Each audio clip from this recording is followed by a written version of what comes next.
And we're delighted to have two great speakers to join us for the next session this morning. One of the most prominent and respected women in the world of football, Dr. Denise Barrett Baxendale, MBE, is the Deputy Chief Executive of Everton Football Club and the Chief Executive of the club's official charity, Everton in the Community. It must be Graham in the room, is it?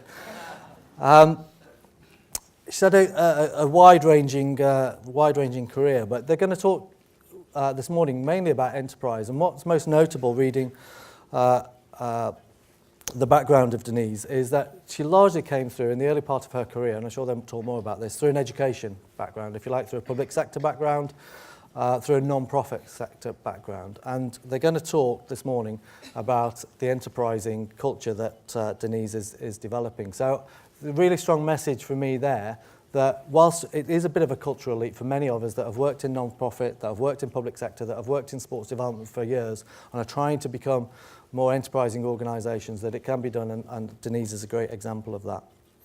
Alongside Denise this morning, I've got one of the most prominent and respected men in business development in CSP Network, Adam Walker, who is the owner of Oaks Consultancy, but notably I think this morning in his capacity as also commercial director of Everton Football Club, which is the connection today. So I'm delighted to welcome both Adam and Denise up to the stage to share some of their thoughts on how we can be more enterprising as a network. Thanks, guys.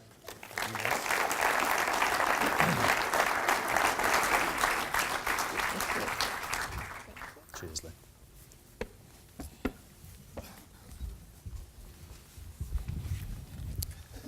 Good morning, everyone. Can you all hear? Because we weren't turned on a minute ago, but we are now. So I have to say as well that I actually didn't write any of Lee's kind introduction there. So thank you for that. Thank you for that, Lee. And what I forgot to mention to Lee was if you could wait 8 to 10 years before you really get your act together, I'd be very, very happy. So by all means, then you can cream it. So just a little bit of process first. Denise and I are going to have a friendly conversation, I hope, Denise. Hopefully. I hope you're going to be... and I'm going to ask Denise some questions about the Everton in the Community journey and how that journey has really contributed to community sport, enterprise, but also to the football club. We're going to combine that with some slides, so there's some information that sort of paints the picture and talks you through the journey. And if time permits... and actually, I can't see the clock in the light, so we're just going to have to sort of guess a little bit. We're going to try and do some audience interaction, and what we're also going to try and do is give you an opportunity at the end to ask Denise some questions. So that's the sort of process part. By way of introduction, Denise and I have now known each other for 5 and a bit years, yeah. Denise? And interestingly, the first time I met Denise was probably 2 weeks after she took over as Chief Executive of Everton in the Community. And we met in the undercroft of one of the stands at Goodison Park in not too salubrious an office. And what was really interesting about our first meeting was I went to see Denise because Everton owed us money. So our first conversation we ever had was about how could I get the money that we were owed for a particular contract. Ever since then, I've been massively privileged to be able to work with Denise and to be able to witness the transformational programme that Denise has taken Everton in the community through. And over those 5 years, I've been just mesmerised with the work that Denise and her colleagues have done in bringing Everton to life. One final piece before I start to ask the question. Denise told me today she's going to have to go to confessional tonight because we're actually sitting in red chairs. And one of the things I very quickly learned on my first day working with an Everton, I took a red mug with me into the office, and I was nearly sort of booted out. And so Denise will be at confessional after today's session. Anyway, Denise, great pleasure to have you here. Thank you, and welcome. So I suppose the first question to me was, prior to taking on the role, what did you expect to be greeted with when you started? Well, I was Chief Executive of the first Health and Education Trust in Liverpool at the time, and I'd not been there very long, probably under 12 months. And I was approached by the Chief Executive of Everton Football Club. I'm a massive Evertonian, so that was a conversation that I'd wanted for many, many years. And he approached me about taking on a turnaround management project at the club. So clearly I knew there were some issues and concerns that they had, but not really, I think, to be fair to say, not the extent of those problems, really. Okay. So a few weeks into your role, how did your perceptions change? Well, my perceptions changed before I was appointed. I'd spoken to the Chief Executive, I'd also spoken to some of the trustees because I wanted to have my own independent assessment of the position that the charity was in at the time. And then to triangulate that, I thought probably the most important conversation to have was with the staff. So I asked the Chief Executive, would it be okay for me to come in and have a briefing with the staff? And it was in December 2010, and I remember going into Goodison Park and it was snowing. And the pitch was full of snow and the floodlights were on. It was absolutely haunting. It was beautiful. And I looked out of the room and it was just tranquil and amazing sight. But in the room, there was absolute chaos. I had 45 staff, ranging from the age of 19 to 45, fantastic coaches, phenomenal professional sports personnel, really. And they were in tears. They were crying. They said, we don't have any direction. We don't know where we're going. And they'd had a really unfortunate incident with the CEO who was in place at the time. And they shared with me some of their stories. So I left and I went home to my husband and said, you know, this is a really desperate situation. So he said, don't go. Don't go. Why would you go? Don't hand your notice in. You should stay in the position you're in. And I said, well, I'm going to think about it overnight. But I was just absolutely obsessed by this challenge, really. And then 2 days later, I was at my desk in work and I received a letter from that team of people, the staff, writing to me saying, don't come. Please don't come. Don't give your job up. We know what you do in Liverpool. You've worked in Liverpool for the majority of your career. And we're really concerned about how this will turn out for you. So I thought, I'm going. So I went back in to see them, called them at a staff meeting, and said, listen, I'm coming. I wouldn't leave the job that I have if I didn't think I could make a change, but I need to make the change with you. And we have to agree to some principles, and we have to agree together. So we drew together some terms and conditions, really, of how we would work together in the very early stages.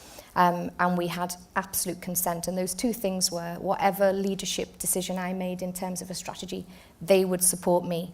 And then the strange one they asked me to commit to was that I'd never take a penalty. I never have. I don't know why they said that to me, but they said, if we ever have an important football game, don't ever take a penalty. So I haven't.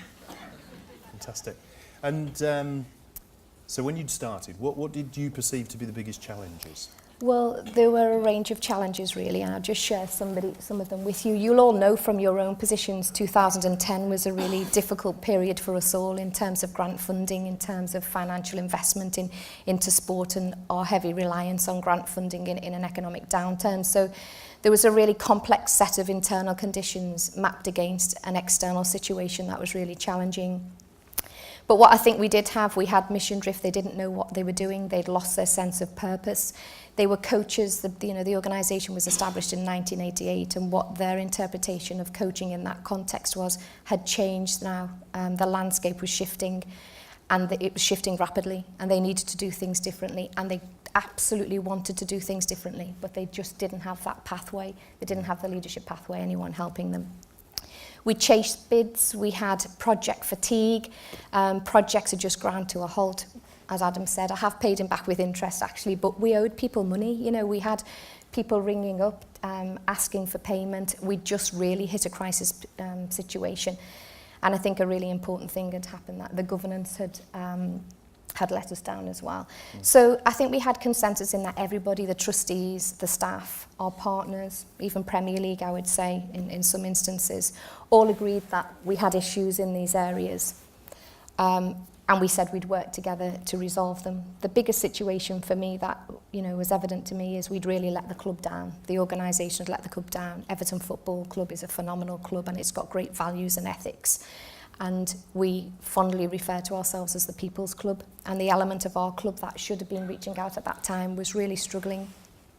So I think all the practitioners would have shared, well, we reached consensus after our first analysis that this was the situation. But as Dave said before, it was really interesting, Dave, because I saw it through a different lens, really. What I saw was Everton's best kept secret, and I kept referring to Everton, to the chief executive. This is Everton's best kept secret. We have a phenomenal opportunity here, but we just need to work collaboratively together to make improvements. So I did a self-assessment straight away with the team, and we rated ourselves as good. And at Everton Football Club, we never want to be good. We want to be outstanding. So we started to put a plan in place. And one of the biggest things I had to do, I think, Adam, at that time was really convince the club, because they'd lost faith in us, really. And we have such a responsibility about the brand, the reputation of the club. And they were really bailing us out, and we were really reliant on them for becoming far too dependent. So for me, I had to position it internally and externally in two very different ways, and reassure the chief executive that this was a real game changer for Everton. This was something that was a manifestation of our brand values outside of a match day, and convince him to work alongside me. And then set the ambition for them, really, to say to them, this is going to be so good in the next 5 years. We're going to be able to export this, which is where we're sitting today, really. So they were some of the challenges that we faced. Okay. And taking those challenges and moving from good to outstanding, how did you prioritise the way you would tackle this challenge? Well, we identified core areas for improvement, again, as a team, but we used Jim Collins, the going from good to great. We had that as our sort of infrastructure and background. And it really was about that no blame autopsy. For us to be the best we could be, we had to be honest, and we had to have integrity. So the first thing we started off with was a staffing analysis. And I'm delighted to say through the whole of that analysis, we lost one member of staff, because the staff were not the problem. They were really committed practitioners. The world had just changed around them, and they were excellent at what they were doing. They just needed other professionals or technical experts around them.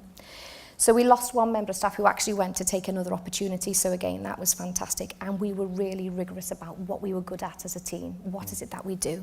And some of the things we were doing were great in terms of community outreach, but they had no value. So we spent a lot of time assessing the staff. We also had a very traditional model at the time, so no staffing structure in place at all. We didn't have leads, we didn't have thematic areas, we didn't have people on an organisation chart who were reporting and accounting in the way that we needed them to be. We had a group of people, really, a group of coaches, and then one person at the top. So we spent a lot of time in developing an infrastructure around that. We did a programme audit.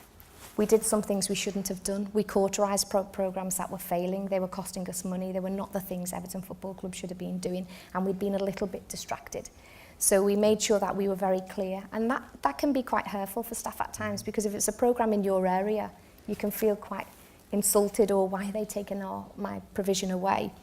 So we found other opportunities for staff, and we said we're going to give you a bigger, better programme.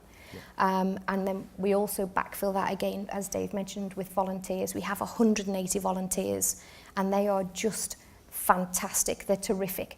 And a lot of those people come with expert knowledge as well. So they're not football coaches. They're coming with a midwifery background, or a mental health worker, or somebody who's worked at the homeless programme, or a social services worker, an educationalist. So we put those volunteers in place with key skills, and we supported the programmes. We then had a governance review, and this was probably the most important thing. I said, Adam, we'd said no blame, and we'd said honest, open, and clear with one another. And I went to my board meeting, my first board meeting, and the trustees asked me, what's the position, where do we sit? And I explained to them the position, and they were a bit horrified, I think. And I said, we've all agreed we have to do anything we can do to turn this organisation around. And they said, Denise, absolutely, we'll do anything, whatever it is. This organisation is so important to us, we'll do anything. So I said, we'll do anything? And they said, yeah. So I said, can I have your resignations, please? And they looked, and I said, can I have your resignations, please? You've said that you'll do anything. So the chief executive put his hand up first and said, I'll go. And I said, no, not you, because I needed him. He was from Everton Football Club, and he was key to stay. But lots of the other trustees who were, I had to keep it so superficial. But I asked Robert to stay. I said, it's really key to me that you stay, Robert. But the other trustees have been fantastic in post. They were wonderful people, but they were enthusiastic Evertonians. They weren't experts in their field, or in the fields that we needed to pursue to enable us to have a sustainable future. And I still see them now, and they write to me regularly, and they shake my hand and say it was the best decision we made, because they loved the club and they loved our charity, that they were prepared to change the governance structure, and that was key. And at that point, I went out and really cherry-picked high profile and very successful, the best in class in terms of our board membership. Yep. And I looked around, and I'm delighted that, well, maybe just Evertonians are really gifted, but they were all Evertonians as well. So they come with that extra layer of loyalty, I think, coming to the club. And they joined us. So that was significant, that, Denise, Adam. can I just pause at that point? Just in terms of governance reviews and that very sort of transparent and open debate, if with your green and red cards, who's gone through that sort of nitty-gritty governance discussion? So all those that have. Okay. Okay, so the next question linked to that, who feels they need to go through that governance review to move their organisation forward? Okay. Okay. I mean, I've chatted to Denise a lot about that, about the outcome of that governance review, and it was a fascinating transformation for the organisation. Okay, thank you. Okay, then we moved on to looking at our partner profiling. We didn't have very strong partners. I knew that if we were going to be serious in commissioning, which I wanted us to do, I wanted us to be less reliant on grant funding. I wanted to move from shaking a tin in a road. We needed to be in a strong relationship with key partners. So we did a profiling exercise across the city region and also nationally and internationally. And today we have 170 partners that we work actively. And it's down to those partnerships, Adam, that we've been able to deliver and make such change. You can't make change on your own. You have to align yourself with key partners. So that was a key part in the process. And then the financial strategy, again, setting the ambition, making sure that we were self-funding, that we were sustainable, that we had capital investment as well. We had no capital investment. This week, next Monday, we're about to open our own school. We're the first Premier League club to have a school, and that brings with it a £4.5 million capital asset. But that's a community asset. It's a true wraparound school whereby the community and the educational providers work together in that local area. And we're also about to deliver a community hub, which will be within about 200 yards of the football ground. So that's fantastic. But our financial strategy at that time was very much about shaking money, tins in a lounge, raising £500 instead of going for 5 million. So I had to spend time with the staff crafting that plan out. And making sure we're getting best benefit for the organisation. Brilliant. Okay. And in terms of credentials, so if I said, Denise, you know, all of this sounds absolutely fantastic, but what have you actually achieved? What would your credentials be? I think if I look at the credentials today, you know, back in 2010 we had 45 staff. All of them in fear of losing their jobs in the February, and I was talking to them in December, if you can imagine. That's a really desperate situation. Today we have 53 social programmes, fantastic programmes. So we're not just bibs, balls and cones, which is what people thought about us doing, just football, are they just football? We're much more than that. We use football as the catalyst for engagement. So we have 53 social programmes. We really are a community chameleon. If there's a requirement in the community for support, we will go out there and make sure we deliver. So recently we've done a lot of work in memory loss and dementia, using the Everton collection to stimulate memory and thoughts. If it's around breastfeeding for young mums, if it's around a homelessness project or mental health, we'll go out and say, we know that we can deliver to that. So our credentials have changed from what would have been an original perception of coaching. We're in the community 365 days a year. And we've really changed and had a very clear thematic approach now, Adam, into who we are and what we do. And you'll see on the screen there, we've themed to sort of have a number of core aims and objectives around youth engagement, sport development. We have our own school, Everton Free School. We have a very strong health and well-being agenda around testicular cancer for gentlemen, healthy heart, stroke recovery, alcohol dependency, people who are coming off, who are too reliant on drugs and alcohol, and working with them. Employer engagement and training, so national citizenship, our apprenticeship programme where we have 20 apprentices at Everton and we're about to take another 20 on. And then all that adrenaline-filled sort of fundraising activity, which is the way in which we link with our fans and say, get involved with our charity and help us raise non-restricted funding. So last year, in our birthday, 2 years ago, our fans helped us raise £1 million for our community project. So our credentials are obviously changing, and the statement at the bottom of the page isn't from me, it's from a press cutting, actually. Which referred to us as a courageous, relevant and inspiring social scheme, and for us to be best in class. And that's fantastic. And it's not about being best in class, as in so we can say we're best in class. It's about providing the best we can to our local community. Yeah. So our position has changed significantly now.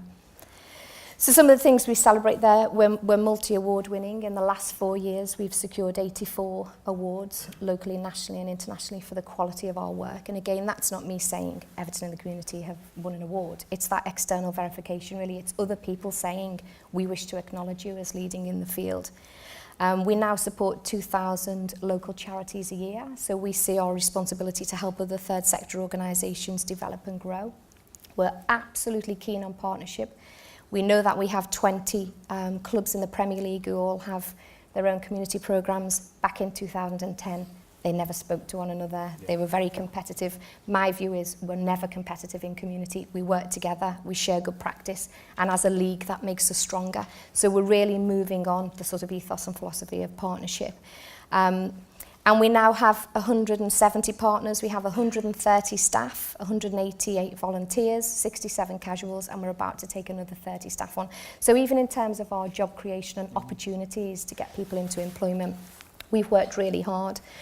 I referred to the school. We've got our own capital asset now, 4.2 million, and then we have a £300,000 community development grant, which will go in alongside that school.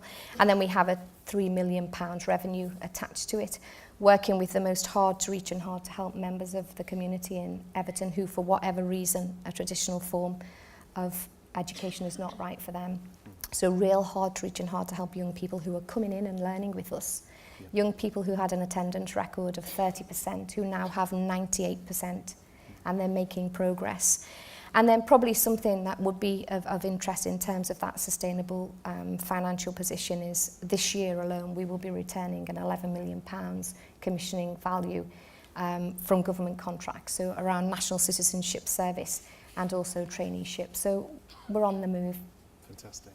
And before we move on to the future, if you had to sort of say one thing you were most proud about, what would it be? I think for me, we've done so much. What I'm so proud of, we've done it collectively. So I'm only here today talking to you as a representative of Everton Football Club.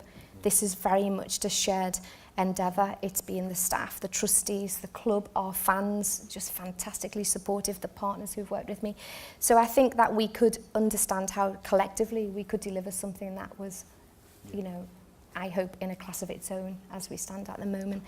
And then all of that is for one common purpose, and the common purpose is the journey that the participants go on in our programmes. So, an amazing journey. What's next? Well, what's next? We show no signs of slowing down. I think we've got some real plans, and for the Evertonians in the audience, you'll be very familiar. Graham, you'll be familiar with Everton former players and the Everton collection, and also we have a wonderful Everton Heritage Society. We have an extended Everton family that sits outside of the club at the moment, and they're all legally separate. They all have their own independent boards.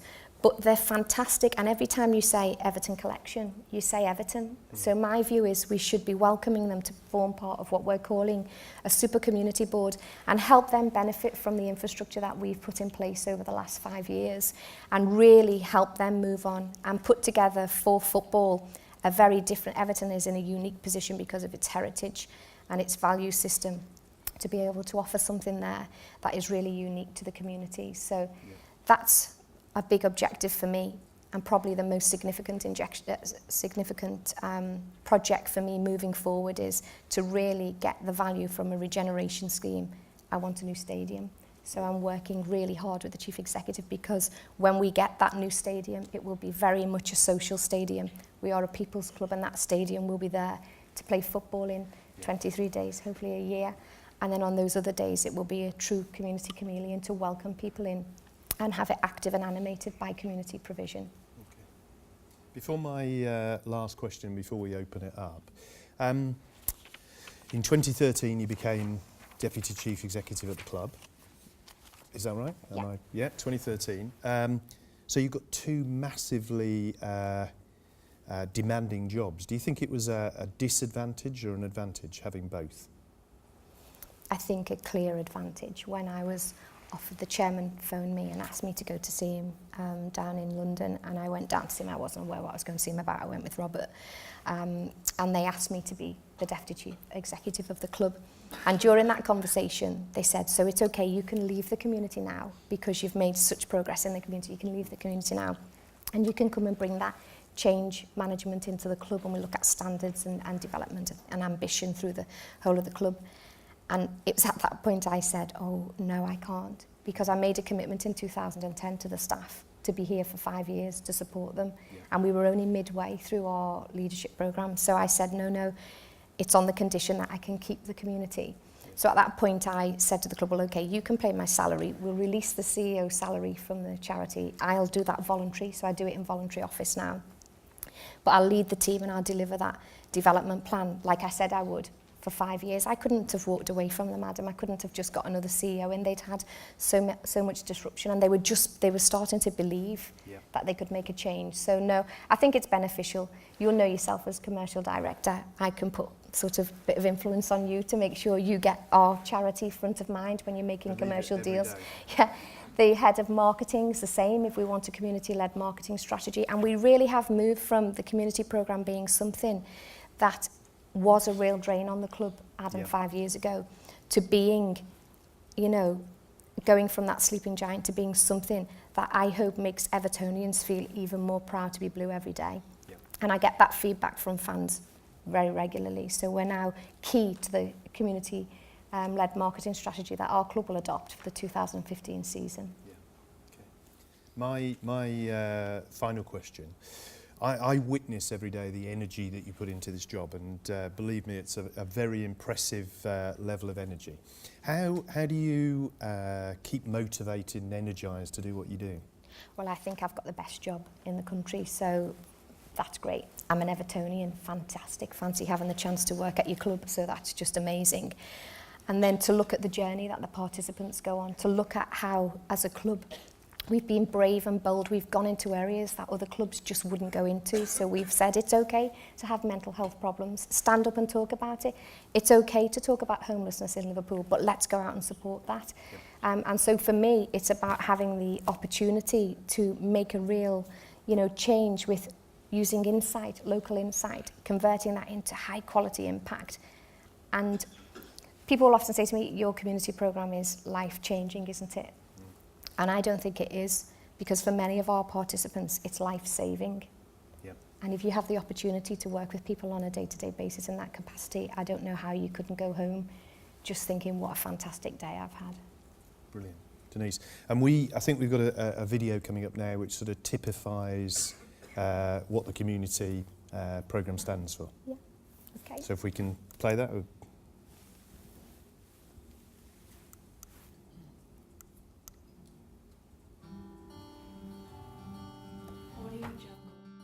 It was difficult growing up, really. I had brothers and sisters with cystic fibrosis. I was really into me football, playing football on a Saturday for the school. I used to come with my dad and we used to sit in the main stand. And I used to say, this is what I want to do. Think to yourself, I'd love to work in football one day. They were all happy memories, football for me. So it was a real big part of my life even then. By the age of 12, I started getting introduced to alcohol, drugs and things like that. The hardest drug, obviously, on the streets of Liverpool was heroin. First time I took that, I was 16. That was it, I was hooked straight away.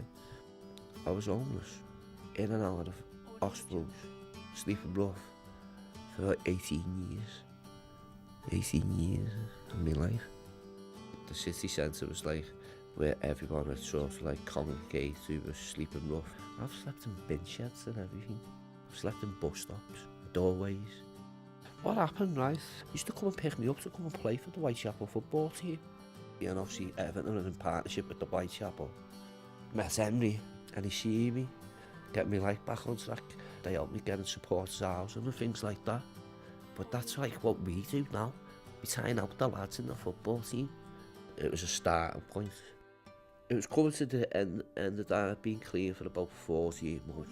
I started as a volunteer, doing half a day on the dementia. Now I'm here every day. I'm an official tour guide. I work the matches, do the guard of honour. I met his mum when I was young, met our son. It didn't work out. It was like a drug-fused relationship anyway. I said, I haven't really got a relationship with my lad. Without them even knowing Everton Football Club.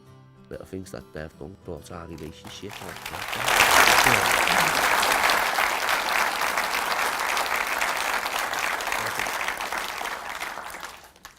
Adrian, I'm conscious that we've gone a few minutes over. Have we got time for one question or two? So I think we've got time for two questions from the audience, and I can't see the audience very well, but I'm thinking you're there. So if somebody wants to put up their hand, question here from. You took over an organisation in a crisis. Could you have done what you've been doing if the organisation hadn't been in a crisis? Yeah. Did it help you in a sort of awkward way that was a kind of crisis? Yeah, and I suppose every day, because I asked the staff every day, every week on every Friday we'd meet, and every one of them, 45 of them, had to bring to me 5 changes they'd made in the week or recommendations. And when you get 45 people doing that on a weekly basis, you make change really quickly. But I have worked with colleagues in the Premier League who have maybe reached a position where they just need to do things differently. So I think the format we've been through, although for me it was a situation of having no choice, it's equally applicable if you're trying to just move an organisation on. And we've gone back to that model now, looking at the super community project. So I do think it's valid in any situation, but I do accept your point that for me, every week was success because we were in such a difficult situation. Great. Question. When you took over, it sounds though the two key assets really were the commitment of the staff and the power of Everton as a brand. But in that turnaround programme, apart from sacking the trustees, are there any other examples where you had to be cruel to be kind?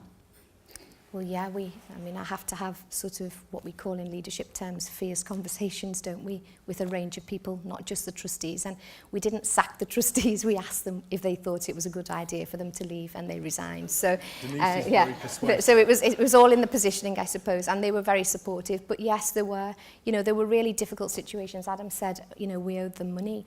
I have paid him back with interest, as I say, I hope. But we had a situation whereby the staff just wouldn't, pick the telephone up. So I had people turning up really aggressive to me, on site. So we had some partners we couldn't work with either. So we had staffing issues, we had financial problems. We were literally at gridlock, and I had to make decisions about where we were located, how we positioned ourselves in the club. And really challenging, probably one of the most difficult things was the perception that the leadership team and the club had about this charity. That was probably the most difficult thing I had to do, because they'd lost all faith in us really, and they thought we'd damaged their reputation. So getting those people on board and having those fierce conversations to say, look, when we're Everton Football Club, we say nil satis. You can't turn your back on me and abandon me. You have to help me get to that nil satis, nothing but the best position.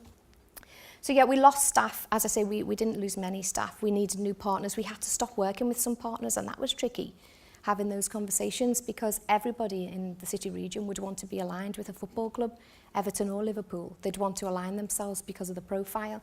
So there were some really difficult conversations and decisions to be made around. I think partnerships would have been third on the list. One more very quick one if we can. No? No, no, the boss has come on, so okay. Oh, there we go, last one. Chris, very last one. I guess I was just interested in your personal transition from that public sector employee, I guess, to the kind of commercial, entrepreneurial culture. I mean, people will often say to me, is it very difficult for you? I came from an academic background, so I'd always been in academia really. So And that education had gone through many changes, as you'll know, through the sort of late 80s and 90s. So they'd had to become very entrepreneurial in their spirit and outlook. So I had that opportunity. I was obviously academically trained in sort of MBAs and things like that, where I'd looked at things through a leadership lens, so had that opportunity. But for me, my role as Deputy Chief Executive in a commercial context is no different to my role as Chief Executive in a community context. It's just that the outcome is different. Commercially, I want to raise money. Community-wise, I want the best output I can have, or impact. But it's allowed me, I think, having that commercial, being steeped in that commercial background from the club, or having that connectivity to the club, which is such a fiercely commercial animal. That's what football is like. I think it does sharpen your tools for you and help you think, actually, I need to catch on the coattails of some of these commercial partnerships. So I think I would have had an advantage in football because of sort of the global way in which football operates. That has assisted me, and I think that's a fair comment. Denise, thank you very much. I can't think that anybody wouldn't find that inspirational and fantastic story. So thank you for sharing that with us. Thank you. If everybody can put their hands together for Denise, thank you. Well done,